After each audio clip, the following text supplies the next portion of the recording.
Hello students, welcome back to my YouTube channel class 10 champion. आज हम लोग एक नई पहल नई शुरुआत के साथ यहाँ उपस्थित हुए हैं, ठीक है, जिसमें हम लोग मैथ की शुरुआत करेंगे।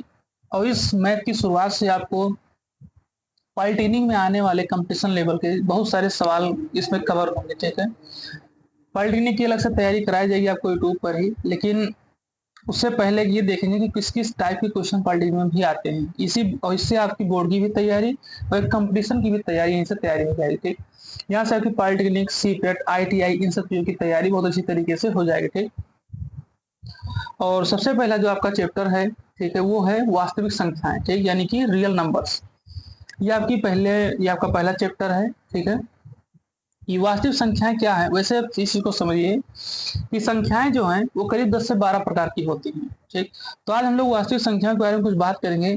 अगले पार्ट में हम लोग सिर्फ संख्याओं के बारे में बात करेंगे कि कितने प्रकार की संख्याएं होती हैं, ठीक। संख्याएं कितने प्रकार की होती हैं और उनके कहाँ कहाँ कैसे उपयोग है, ठीक है। आपका पहला ये जो चैप्टर लिया गया है वो है वास्तविक संख्या, जो कि एनसीईआरटी पर बेस्ड है, ठीक। चलिए इसको शुरू करते हैं। वास्तविक संख्या यानी कि रियल नंबर, इसमें आपने बताया था, इसमें एनसीईआरटी में आपकी क्लास 9th में आपने इसके बारे में कुछ अच्छी तरीके से कुछ ना कुछ तो पढ़ा ही है, ठीक है, वास्तविक संख्याओं के बारे में, ठीक। अभी बहुत जल्दी हम लोग का नया बैच जो क्लास 9th का शुरू होगा, ठीक है, उसमें आप वास्तविक संख्याओं को फिर से रिवीजन कर सकते हैं, जिससे चीजों फिर से क्या हो जाए, तैयारी बन जाए आपकी, ठीक। तो वास्तविक संख्याएं तो बताया जाता है कि क्लास 9th में हमने इसके बारे में कुछ ना कुछ पढ़ा है, ठीक है। चलिए शुरू करते हैं। वास्तविक संख्या जानने से पहले हम लोग को जानना है इसमें एक परमीय और एक अपरमीय संख्या होती है, डेसिमल नंबर और इनडेसिमल नंबर। कौन कौन सी संख्याएं? परमीय संख्याएं, परमीय संख्या, ठीक, और एक क्या होती है, अपरमीय संख्याएं, अपरमीय संख्याएं। सबसे पहली चीज हम लोग जानेंगे कि रियल नंबर ही क्या है, वास्तविक संख्याएं ही क्या है, उसको पहले हम जान ले तब इसके बाद में उसको शुरू करते हैं, ठीक। वास्तविक संख्या अगर हम इंग्लिश माध्यम से देखें, ठीक है, तो इसमें बताया जाता है there are the set of all counting number. क्या बताया जाता है? There are the set of set ये जो बताया जा रहा है आपको यहाँ पर, ये सेट आपको इंटर फर्स्ट ईयर में पढ़ाया जाएगा, ठीक है। जो लोग मैथ से आगे पढ़ेंगे उनको सेट यानी कि समुच्चय, ये सेट आपको वहां पे पढ़ाया जाएगा, ठीक। चलिए समझते हैं आगे। तो इसमें बताया था कि there are set of all all कौन सा नंबर? काउंटिंग नंबर, ध्यान रखिएगा, काउंटिंग नंबर्स, ठीक। There are all the set of counting numbers के बारे में इसमें क्या कहता है, बताया था, जिसको हम लोग क्या कर सके, काउंट कर सके। अब इसको हिंदी में क्या बताया गया वास्तविक संख्याओं को, देखिए यहीं पर लिख दे रहे हैं आप, लिख लीजिए, जगह पर नीचे है नहीं। तो यहाँ पर बताया जाता है कि परमीय तथा अपरमीय संख्याएं, परमीय तथा अपरमीय संख्याएं, परमीय तथा अपरमीय संख्याएं सम्मिलित रूप से ही वास्तविक संख्याएं कहलाती हैं। परमीय और अपरमीय संख्याएं जब सम्मिलित रूप हो जाएं, उनका मतलब दोनों एक तरह से मिल जाएं, ये परमीय संख्या अपरमीय संख्या जब आपस में ऐड हो जाएं तो इज कॉल्ड रियल नंबर, यानी कि उसी को हम लोग वास्तविक संख्याएं कहते हैं। जब परमीय संख्याएं और अपरमीय संख्याएं एक साथ से मिल जाएं तो उन्हें हम रियल नंबर कहते हैं, ठीक। अब हम लोग जानेंगे कि परमीय संख्याएं होती क्या है, अपरमीय संख्या क्या है। तो 9th में लोग इसको पढ़ा है। तो परमीय संख्याएं वो होती हैं जिसको आप बहुत पहले से इसको चीज को पढ़ चुके हैं, कि जिनको पी बाई क्यू के रूप में लिखा जा सके। किसके रूप में लिखा जा सके? पी बाई क्यू के रूप में, ठीक है। पी बाई क्यू के रूप में जिनको लिखा जा सके उन्हीं को हम क्या कहते हैं, परमीय संख्याएं। पर यहाँ पर क्यू नॉट इक्वल टू 0, ठीक। और अपरमीय संख्याएं वे होती हैं जिनको पी बाई क्यू के रूप में ना लिखा जा सके, ठीक। ये बताया था अपरमीय संख्याओं के बारे में, जो कि इनको ना लिखा जा सके। अब सबसे पहले यहाँ ध्यान दीजिएगा कि ये लिखा जा सके, ना लिखा जा सके, इसका मतलब क्या हो रहा है यहाँ पर। देखिए, अगर यहाँ पर Q को हम लोग नीचे 0 लिखे, मान लीजिए P की जगह पर एक वैल्यू दी गई 1 2 3 4 डैश डैश करके, ठीक। और यहाँ पर हमने ले लिया 2/0। तो 2/0 का मतलब होता है इनफाइनाइट, तो ये हो जाएगा इनफाइनाइट, ठीक है।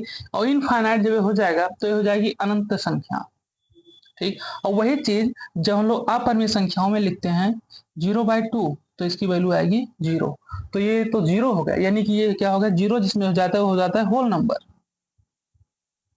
तो एक तरह से हम कह सकते हैं कि अपरिमेय संख्या एक तरह से होल नंबर को डोनेट करती हैं, ठीक है, और परिमेय संख्या एक तरह से क्या डोनेट करती हैं, इनफाइनाइट को, अगर q इक्वल टू 0 को लिखा जाता है, ठीक है, इस चीज को इसमें बताया गया है।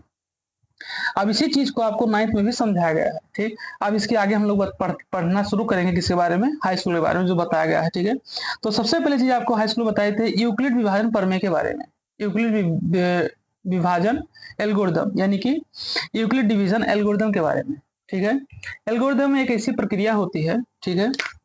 यूक्लिड एक वैज्ञानिक थे, ठीक है, उन्होंने विभाजन थ्योरी को दिया, डिवाइड थ्योरी को दिया। और एल्गोरिदम एक ऐसी प्रक्रिया होती है, एक ऐसी व्यवस्था है जो चीजों को बहुत छोटे से छोटे, यानी कि बहुत छोटे रूप में उसको लिखा जा सके, बहुत छोटे रूप में। जैसे जिसको पहले हम लोग पढ़ते थे, एल्गोरिदम को लघुगणक और प्रतिलघुगणक कहा जाता है, और इसको इस फॉर्म में लघुगणक यानी कि लॉग के रूप में इसको लिखा जाता है, और प्रतिलघुगणक को एंटी लॉग के रूप में लिखा जाता था। पहले सब चीजें पढ़ाई जाती थी, ठीक। तो एल्गोरिदम को लिखने के लिए हम लोग बहुत छोटे से छोटे माइनर डिजिट को उपयोग किया जाता है। जैसे 0 पॉइंट से शुरू होता था, कहीं कहीं किसी की वैल्यू ऐसी होती है जो 1 पॉइंट से शुरू हो, नहीं तो ये 0 पॉइंट से शुरू होती थी एल्गोरिदम, ठीक। तो अब इसमें बताया गया है, हम लोग ये ध्यान दीजिएगा कि अगले पार्ट में हम लोग संख्याओं के बारे में पढ़ेंगे, ठीक है। तो सबसे पहली चीज में बताया गया यूक्लिड के विभाजन प्रमेय के बारे में।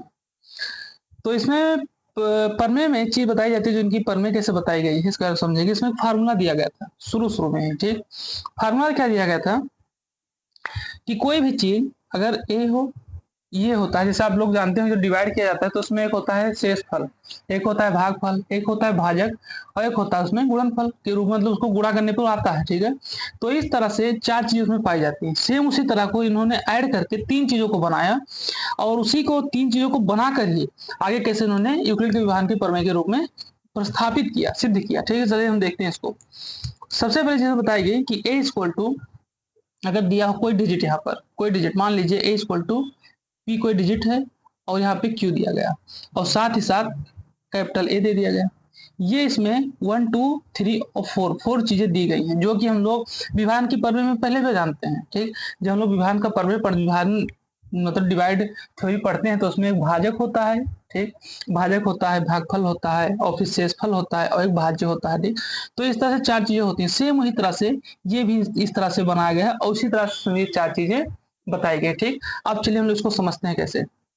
यहाँ पे सबसे पहले ध्यान दीजिएगा कि यहाँ पे जो क्यू है एक तरह से क्या है, प्राकृतिक संख्या है। ध्यान रखिएगा क्या है, प्राकृतिक यानी कि नेचुरल नंबर, एक क्या है, नेचुरल नंबर, ठीक। ये चीज हो गई। अब सबसे पहले चीज इसमें हम लोग क्या करेंगे, एक क्वेश्चन इसको हल करना शुरू करेंगे। जैसे सबसे पहले चीज में बताया जाता है कि अगर किसी भी चीज का हम लोग क्या करें, यहाँ पर एक हल करके एक सवाल, जैसे सबसे पहले चीज यहाँ लिया गया क्वेश्चन कि 5 के बारे में। तो 5 को यहाँ लिखने के लिए किस तरह से लिखा है, a इक्वल टू 6p और प्लस 5, ठीक। ये देखिए a equal to 6p plus 5 के रूप में क्या गया है, इसको लिखा गया है। और जहां बताया जाता है कि ये परिवर्तित हो सकते हैं, ठीक है, ये क्या हो सकते हैं, यहाँ पर परिवर्तित हो सकते हैं। और परिवर्तित, अब इसको समझने के लिए हम लोग क्या करेंगे, सबसे पहले समझिए इसको करा क्या जाएगा इसमें, ठीक। अब यहाँ पर कोई ऐसी वैल्यू रखिए आप, जैसे ए की जगह पर ऐसी कोई वैल्यू रखिए कि इसको 6 से मल्टीप्लाई करें और प्लस 5 ऐड करें तो ये वैल्यू आ जाए, ठीक है। इसी तरह से करना है, और यही इनका क्या कहते हैं फार्मूला था। अब समझिए कैसे, जैसे मान लीजिए यहाँ पर हमने एक डिजिट लिया, ठीक, जो कि एक 17, जो कि ए को बताता है, 70, ठीक है, इसको क्या बताता है, ए को बताता है। अब यही इसी तरह को हमें लिखना है, तो इसमें मल्टीप्लाई किससे कर दे, तो 6 मल्टीप्लाई 2 और प्लस 5, तो देखिए तो 6 आ गया, ये p हो गया, और ये 5 हो गया, हो गया नहीं होगा। तो ये आपका 17 और 6 दूनी 12 5 17, ये है यूक्लिड की थ्योरम। इसी तरह से हम लोग विभाजन भी करते हैं, कैसे, अब देखिए इसको हम समझते हैं कैसे। देखिए अगर हम लोग 2 से डिवाइड करें 17 को, ठीक, तो 2 6 जा कितना हो जाएगा 12, ठीक है, और 12 में 5 बचेगा, ठीक। अब इसी तरह से और समझेंगे इसी चीज को, ये हो जाएगा 5। अभी इसको हम 8 टाइम्स से भी कर सकते हैं। तो जब इसको हम 8 टाइम्स से करेंगे 2 से मल्टीप्लाई में, तो 8 2 जा 6 तो होगा 16 प्लस 1 हो जाएगा, यहाँ पर हो जाएगा नहीं हो जाएगा। इसी 17 को इस तरह से हल किया जा सकता है, ठीक। अब इसको और तरह से भी हल किया जा सकता है, कैसे देखिए। इसको हल करने के लिए हम लोग 3 × 4 कर सकते हैं, तो 3 2 जा 3 4 जा 12 और +5, देखिए ये हो गया 17। तो इस तरह से यूक्लिड ने इस चीज को क्या क्या बताया। चलिए अब आगे समझते हैं इस चीज को कुछ सवाल के माध्यम से, ठीक। चलिए आप कुछ चीजों को और देखते हैं। यहाँ पे एक चीज और बताई गई कि अगर कोई धनात्मक पूर्णांक है, यानी कि कोई पॉजिटिव इंटीजर है, तो उसको लिखने के लिए इन्होंने एक व्यवस्था बताई। किस तरह से देखिए, जैसे ही आपके फार्मूला इन्होंने बताया था, a = BQ प्लस क्या दिया गया R, यही फार्मूला यहाँ पे लिखा गया, ध्यान रखिएगा। इसको हम लोग अपनी स्थिति मतलब अपने उससे लिखे हैं और ये उन्होंने बताया, लेकिन यहाँ बताया गया कि 0 के साथ साथ = R एंड > B। ध्यान रखिएगा, ये जो चीज है यहाँ पर, ये कई बार बोर्ड में ऑप्शनल मार्किंग पूछी गई है, ठीक है। ध्यान रखिएगा, इसको लिखने के बाद इसके जब पॉजिटिव इंटीजर को पूछा जाता है तो ये आपको दे दिया जाएगा, ठीक। और इसको इस तरह से क्या करना है, इसको लिए लिखा रहेगा, आपको क्या करना है, टिक लाना, तो उसका हमेशा ध्यान रखिएगा, ठीक है। चलिए अब आगे समझते हैं इसी चीज को। अब यूक्लिड की थ्योरम इस तरह से क्या हुई, शुरू हुई है। अब इसमें हम लोग कुछ सवाल को हल करते हैं, ठीक है। सवाल में सबसे पहले जैसे क्वेश्चन को बताया गया, लिखा हुआ है, छोटा सा सवाल है, ठीक है। और ध्यान रखिएगा कि यूक्लिड के इस प्रमेय को, यूक्लिड के विधान के इस प्रमेय को, ठीक है, एक मेथड और कहा जाता है जिसको क्या कहता है, कलन विधि। ध्यान रखिएगा, यूक्लिड की प्रमेय को क्या कहा जाता है, कलन विधि। कलन विधि भी बताई जाती है, ठीक है। ये चीज ध्यान रखिएगा, क्या रहा है इसको, कलन विधि, ठीक। चलिए अब हम लोग आगे बढ़ते हैं, ठीक है। एक चीज और इसमें बताई जा रही है, ठीक, मतलब एक सवाल के रूप में दिया गया है, उसको हम लोग हल करेंगे। सबसे पहले जैसे लिखा हुआ है 455, ठीक, तो इसमें बताएगा कि 42 × 10 + 35, ठीक। देखिए इससे साथ इसको मल्टीप्लाई किया गया 10 के साथ, ये हो जाएगा 10 4 2 0, ठीक। और इसमें 35 ऐड कर दिया गया, तो कितना हो जाएगा 455। देखिए उसी तरह से इसको भी क्या किया गया है, हल किया गया है, ठीक है। अब हम लोग आगे बढ़ते हैं, ठीक। चलिए अब इसमें एक बहुत छोटा सा सवाल लिया गया है, ठीक है, उसी को हम लोग इसमें क्या करेंगे, हल करेंगे, ठीक। जो है क्वेश्चन नंबर फर्स्ट, ठीक। क्या दिया गया है कि 452 एंड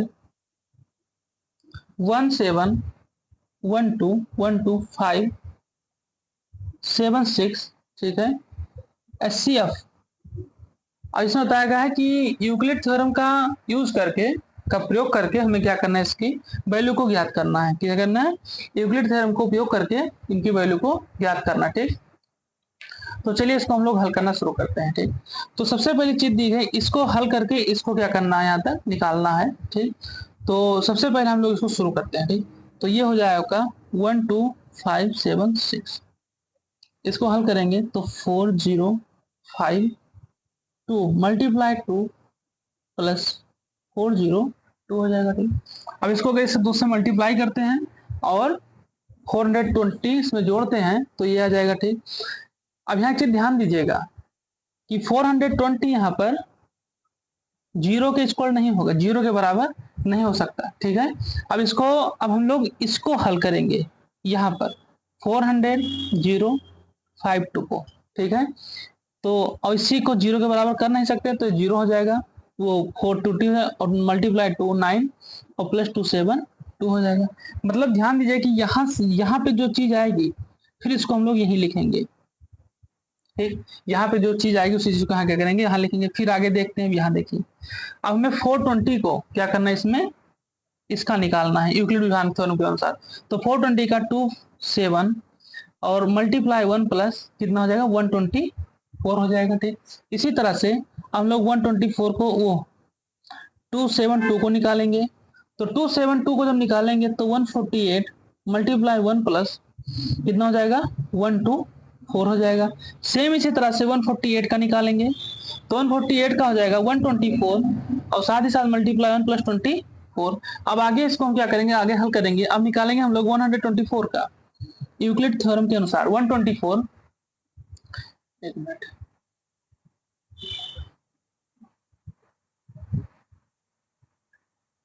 124 इक्वल टू 24 और मल्टीप्लाई 5 प्लस 4 हो जाएगा। अब 24 का निकालेंगे तो 24 इक्वल टू 4 मल्टीप्लाई 6 प्लस 0 आ गया।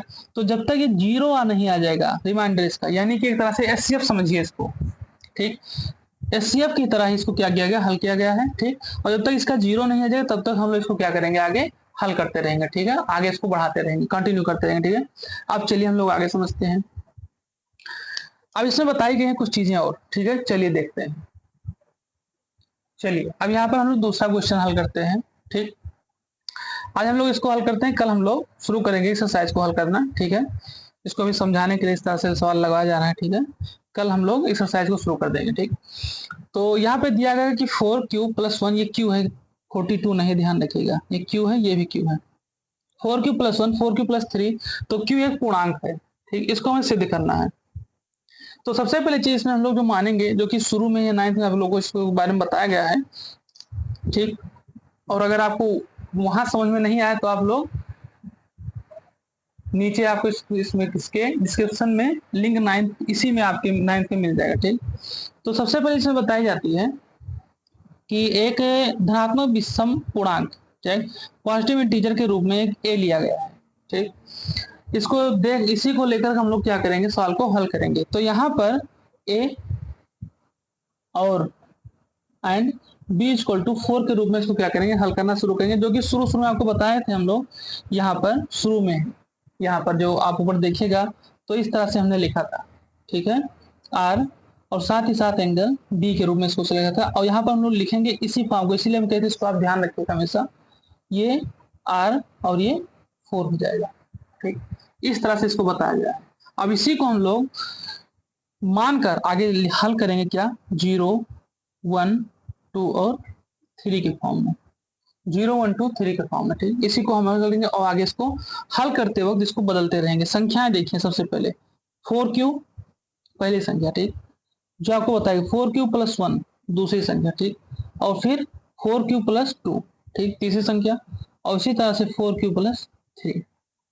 अब यहाँ ध्यान दीजिए एक चीज, इसको ये बताई गई है इस फॉर्म में, और हम लोगों ने b की जगह पर क्या लिया, 4 को। कैसे हुआ इसके बारे में जानेंगे। तो b की जगह हम लोग 4 को लिया, तो देखिए शुरू कहां से करना है, 0 से, कहां तक जाना है, 4 तक, तो 1 2 3 और 4, ठीक। देखिए यहाँ पे 4 है तो 0 से 4 तक तो जाना है, 1 2 3 और 4, समझे ना, 0 1, यहाँ से 1 मतलब यहाँ 0 को 1 गिना जाएगा, और यहाँ जब 2 आएगा तो उसको, तो जब 1 आएगा तो उसको 2 गिना जाएगा, और जब 2 आएगा तो उसको 3 गिना जाएगा, और जब 4 आएगा तो उसको, ये इसको 2 गिना जाएगा और इसको तब 3 गिना जाएगा। तो ये आपका 0 हो जाएगा 1 यहाँ पर, और 1 हो जाएगा यहाँ पर 2, और 2 हो जाएगा यहाँ पर 3, और 3 हो जाएगा यहाँ पर 4। इसके माध्यम से नहीं सुना तो हम देखिए फिर से बता रहे हैं, देखिए यहाँ पर समझिए, देखिए दिया गया है 0 1 2 3, ये 4 डिजिट है, तो 0 को यहाँ 1 गिना जाएगा, इसको 2, इसको 3 और इसको 4, इसके माध्यम से। और यहाँ पे इसको हम लोग ले लिए, तो यहाँ 4q + 1, क्योंकि यहाँ पे 0 जुड़ा हुआ है, तो 0 जब जोड़ दिए तो कोई वैल्यू निकलेगी नहीं, तो 4q, ये 2 जोड़ दिए, 3 जोड़ दिए, तो ये आपका निकल आ गया। हमें ये सिद्ध करना था, तो ये चीज हो गई। तो इसमें बताया जाता है कि a जो है यहाँ पर एक क्या है, a विषम पूर्णांक है, विषम पूर्णांक है यहाँ पर एक क्या है, यहाँ पर ध्यान दीजिए, यहाँ पर देखिए एक यहाँ पर विषम पूर्णांक है, ठीक, विषम पूर्णांक है, इसलिए हम लोग क्या कह सकते हैं यहाँ पर कि 4q और 4q + 2, 4q और 4q + 2 के रूप में ये हो ही नहीं सकता, क्योंकि ये दोनों 2 से विभाज्य हैं, दोनों क्या हैं, 2 से विभाज्य हैं। तो इसलिए यहाँ पर जो धनात्मक पूर्णांक होगा वो होगा q + 1 और 4q + 3 होगा। इसको हम सिद्ध करते हैं कैसे, देखिए, अगर मान लीजिए यहाँ पर हम लोग q की वैल्यू को रखते हैं, q की एक वैल्यू लेते हैं, q की वैल्यू 1 लेते हैं, तो 4 × 1 हो जाएगा 4, और 4 × 1 + 2 हो जाएगा 6, ये दोनों 2 से विभाज्य हैं, ठीक। इसी तरह से अगर यहाँ हम लोग 1 लेते हैं, तो 4 × 1 + 1 हो जाएगा 5, और 4 × 1 + हो जाएगा 3, यानी कि 7, तो ये विभाज्य है नहीं ना। तो इसी चीज को उसमें बताया गया, यहाँ देखिए, इसी चीज को उसमें क्या किया गया है, बताया गया, ठीक। तो ये हो गया, यहाँ पे 1 रखेंगे तो 5 आ रहा है, यहाँ पे 1 रखेंगे तो 7 आ रहा है, यहाँ पे 5 आ रहा है, और यहाँ पे जब 1 रखते हैं तो 4 आ रहा है, यहाँ पे 6, तो दोनों 2 से विभाज्य हैं। तो इसीलिए बताया कि ये दोनों आपके क्या हैं, विषम पूर्णांक हैं ए के लिए, क्योंकि इसमें विषम पता करना था। और यहाँ पे क्यू जो आपके यहाँ 5 है, यहाँ पे 7 है, तो आपका क्या हो जाएगा, सम पूर्णांक हो जाएगा। ठीक, अब हम लोग अगले पार्ट में अगले टॉपिक को पढ़ेंगे, यानी कि इसके एक्सरसाइज को हल करेंगे 1.1 को। ठीक है, तो आप लोग चैनल को सब्सक्राइब करें, लाइक करें, शेयर करें, कमेंट करें जो आपको न समझ में आया हो। ठीक है, थैंक यू।